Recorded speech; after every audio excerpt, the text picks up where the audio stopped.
està connectada amb València per via ferroviària, a través de la línia 3 de Metro València. Compta amb 2 parades de metro que diàriament donen servei a milers de veïns, sobretot estudiants que utilitzen aquest mitjà de transport públic per a desplaçar-se a les diferents universitats.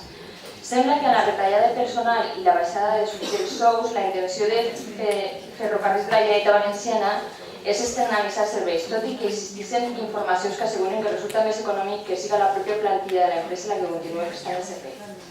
Esta retallada afectarà negativament a tots els municipis connectats per Metro València, entre ells Alboraia, al eliminar un de cada 4 trens.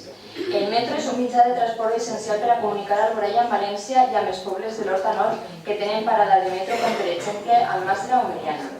I és que, una volta més, seran els ciutadans els que paguen les conseqüències que malauradament suposarà un pitjor servei ferroviari per a Alboraia en freqüències de pas, seguretat, informació i inclús en el manteniment de les instal·lacions i el material mòbil.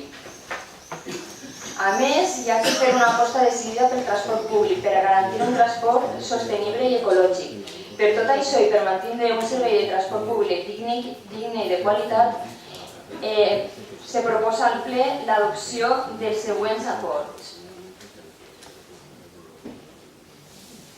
Primer, que este Ajuntament demana a la Generalitat Valenciana la no reducció a Ferrocarrils de la Generalitat Valenciana i el manteniment de les freqüències de pas actuals de Metro València a Alboraia, tant cap a València com a Rafelbunyol.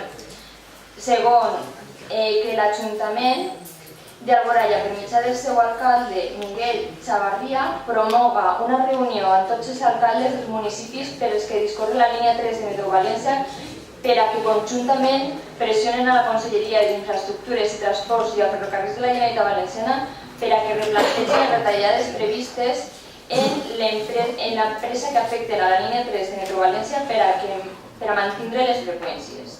Tercer, remetre l'acord a la Conselleria d'Infraestructures i Transports i a Ferrocarrils de la Generalitat Valenciana.